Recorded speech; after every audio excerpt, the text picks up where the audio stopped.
Hello, this is Jay Mitchell, and we're back with another episode of the Libertarian Uncensored podcast, going over all the posts on the Libertarian Censored subreddit. Let's get right into it. So first we have When America's Budget Will Break, disastrously, posted by Lemon Limelight, and that's crosspost from the Classical Liberalism subreddit, and that looks like an article from the Washington Post. And yeah, personally, I don't know. They shared some of the article in the post body. They said the budget of the federal government is the largest of any organization in human history. It mostly grows automatically without regular input from elected officials. In the past, huge surges in national debt were largely caused by wars or recessions. They were temporary. When the war concluded or economic growth resumed, debt as a share of the economy would fall. That's not how it works anymore. The debt increases due to demographic trends as the bulk of spending goes to programs that serve an aging population. Around 2030, the United States is projected to surpass 3 milestones that illustrate the lack of precedent in the government's fiscal predicament. According to the Congressional Budget Office, 2030 is when federal debt held by the public as share of the economy will exceed the record set by World War II. This debt shows no signs of ever declining. In 2025, 73% of federal outlays were on mandatory spending or interest payments, which are legally obligated to continue. The year 2030 is also roughly when the ratio of seniors to total population will reach 1 in 5. Seniors' rising share of the population mechanically raises Social Security Medicare costs and pushes them onto a proportionally smaller working population.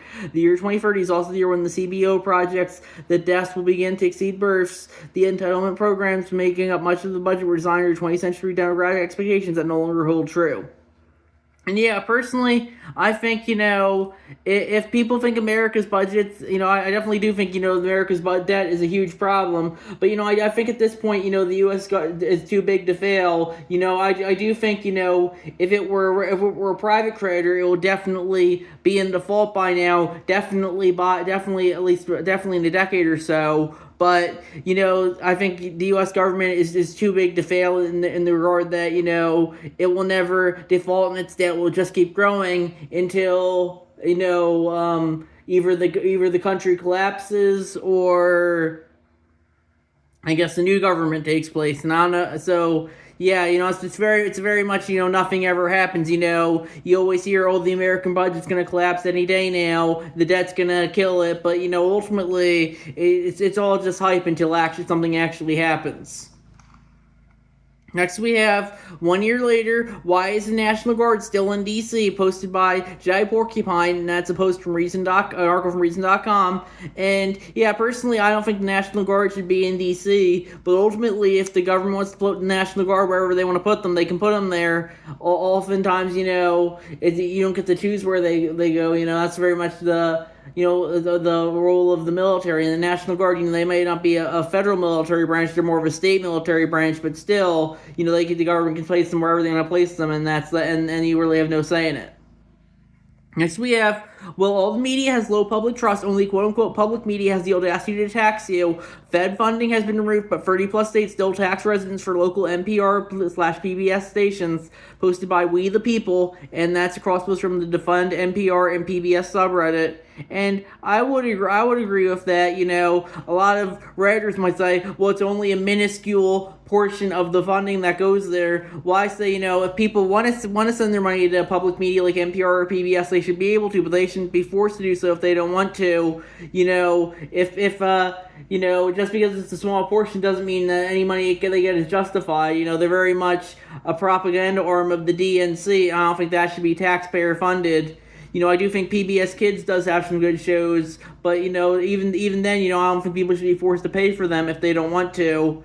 But, ultimately, it comes down to what each individual wants to justify. As the government wants to just keep justify funneling money into NPR and PBS, they have the ability to do so. I personally would say that, it should at the very least be voluntary. If you want to fund them, you should be able to, but you shouldn't be forced to fund them if you don't want to, especially while that funding could go to other things like helping, the disabled or the down on their luck, rather than just propaganda for woke liberals. Next we have, RFK Jr. wants more FDA oversight of food ingredients. It could end up costing $210 million, posted by Jai Porcupine, and that's an article from Reason.com. And yeah, personally, I think the libertarian position is if people want the FDA oversight for food ingredients. They should be able to have that. But I personally think the libertarian position is the FDA is just another free letter agency. We need out of the private markets. Private companies should be able to use whatever ingredients they want to without big government telling them what they can and can't do. And that's my thoughts there. Next we have, you can now pay Dear Leader a $100,000 bribe for insider trading freebie, posted by Woke Boogeyman, and that's a cross-post from the technology subreddit. More than 10 firms pay up to $100,000 a month for fast access to Trump's True Social post from BBC.com. And yeah, personally, I think if they want to justify paying that, they should be able to. I personally do think that's kind of a grift when it comes to Trump using insider information and charging for it. But ultimately that's what all government pretty much is a massive grift. But Reddit only cares that the orange man is a grifter. They don't care about any of the other grifters. Maybe if they have an R next to their name, but definitely not if they have a D next to their name. Next we have, Ken Paxton has set huge precedent allowing a single state to censor the internet worldwide, posted by FlimsyOwl5563, and that's a cross-post from the White People Twitter subreddit, and that's a tweet from Reclaim the Net. A Travis County judge just froze a web domain worldwide, not by blocking it in Texas, but by ordering VeriSign to lock the .com domain itself, so it resolves for no one on earth until a foreign company posted a $9.14 million bond and builds Texas mandated digital ID check. That's the single state court, a global kill switch. AG Paxton calls it a huge precedent. He's right. And I would agree with that. I think the libertarian position is, the state shouldn't be regulating the internet just like the state shouldn't be regulating anything else. And so I definitely would disagree with Paxton's decision here. Well, it's not really Paxton. I think it was the state court deciding it. But, ultimately it comes down to what people want to justify. If the state of Texas wants to be as involved with policing the internet as possible, they have the ability to justify it.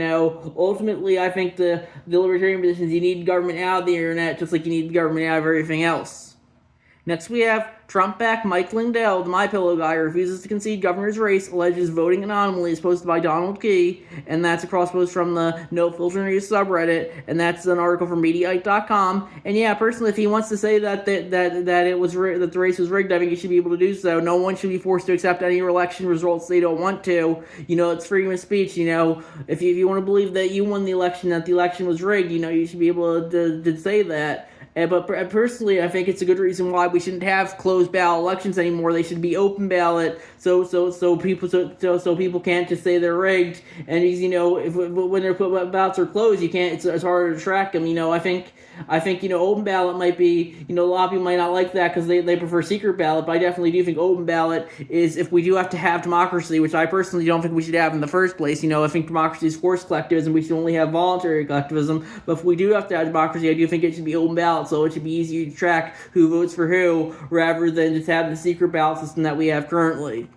Next we have r/Libertarian Unity is available for adoption, posted by Dracosaur, and that's a cross-post from the Libertarian Unity subreddit.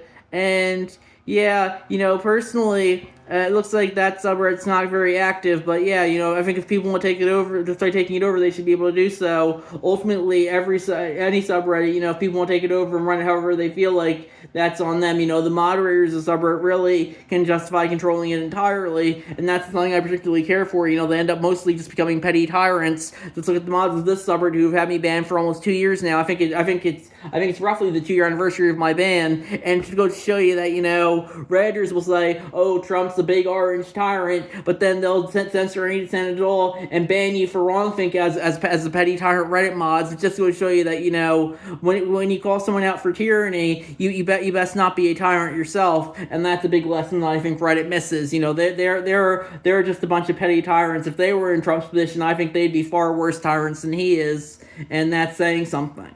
Next we have, Trump is selling early access to his potentially market-moving social media post, posted by Cowdog Curmudgeon, and that's an article from the BBC. And yeah, I think if Trump wants to justify selling that, he should be able to, but ultimately, it comes down, it's all just a grift, but Reddit only cares about Trump's grift since he has an R next to his name. If they had a D next to his name, they make every excuse in the book for it.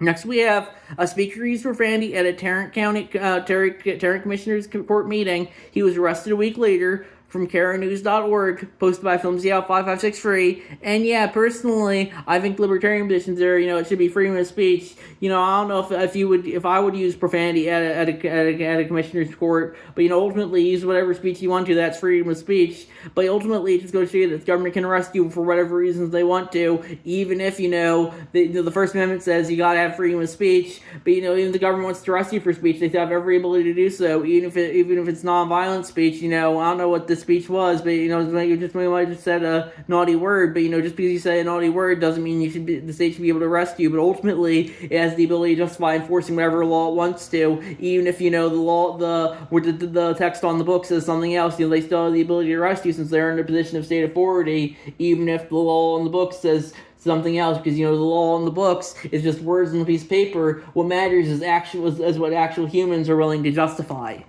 Next we have a speaker used profanity at a Tarrant Commissioner's... Oh, wait, we did that. Should we cut Social Security, Medicare, and Medicaid? Posted by Socialists or Morons. And that's a poll they did. One says, I'm not logged in right now, so I can't tell how many people would yes and how many people would no. But I definitely do think that the libertarian position is, Social Security, Medicare, and Medicaid, they should be voluntarily funded if people want to fund them. And if people don't want to fund them, they shouldn't be forced to do so. Social Security in particular, I think, is a Ponzi scheme. Medicare and Medicaid, they might be slightly more justified. I personally am on, I think, Medicaid. But, ultimately, it comes down to, what do people want to fund? If people want to fund those programs, they should be able to, but they shouldn't be forced to do so if they don't want to. And that's my thoughts there. Next we have airports are ICE's latest target, raising Fourth Amendment concerns from airlines from Reason.com, posted by Jai Porcupine. And, yeah, personally, I think that if ICE wants to go into the airports, they have every ability to justify that. I think they did that earlier this year, and I personally don't think ICE should just be policing the airports, but, ultimately ICE can police wherever it feels like they're in a position of authority to justify whatever they feel like. Next we have Judge Napolitano, secret police cameras and the death of the Fourth Amendment, posted by Trends Journal, and that's a YouTube video from, I guess, let's see, I'll wait for the ad to play, and then I guess I would assume Judge Napolitano, but I'll have to see for sure. It might be on someone else's podcast or something. Let's see. Let's see. That looks like it's a YouTube video from Gerald Celente. And yeah, personally, my take on that would be, we shouldn't have secret police cameras. But ultimately, if the police wants to install those, they should be they have the ability to justify that. And ultimately, it doesn't matter what the Bill of Rights says. It's just words on a piece of paper. They can find a way around it whenever opportune. And oftentimes, there's nothing you can do about it. And it just goes to show you that the state. It doesn't really matter what the law is. It matters what they want to justify. And if they want to justify pretty much anything, they have the ability to justify that. And they oftentimes can't even hold accountable since the state controls the courts and the legal system as well. Next we have Fiasco in the Factory. Taxpayers funded a $533 million artillery plant that made nothing from ProPublica.org, posted by Fear the Creeper. And yeah, personally, just go show you that no one's better at wasting money than the government. They can say, oh, we're going to fund this $533 million plant that and then spend all the money, and the plant's not even there. And just go to show you that just because the government says something and votes on to spend money on something doesn't mean it's actually going to happen. Ultimately, it just goes to show you that well, it's a good reason why we shouldn't have we shouldn't have elected officials in the first place, when they can just throw money wherever they feel like, and oftentimes they're not going to be held accountable for it, because they have the right letter next to their names. People are just going to keep voting for them regardless of what their actual record is. And that's my thoughts on that issue. So I think we're going to wrap it up there. I'll see you guys in the next episode. Bye.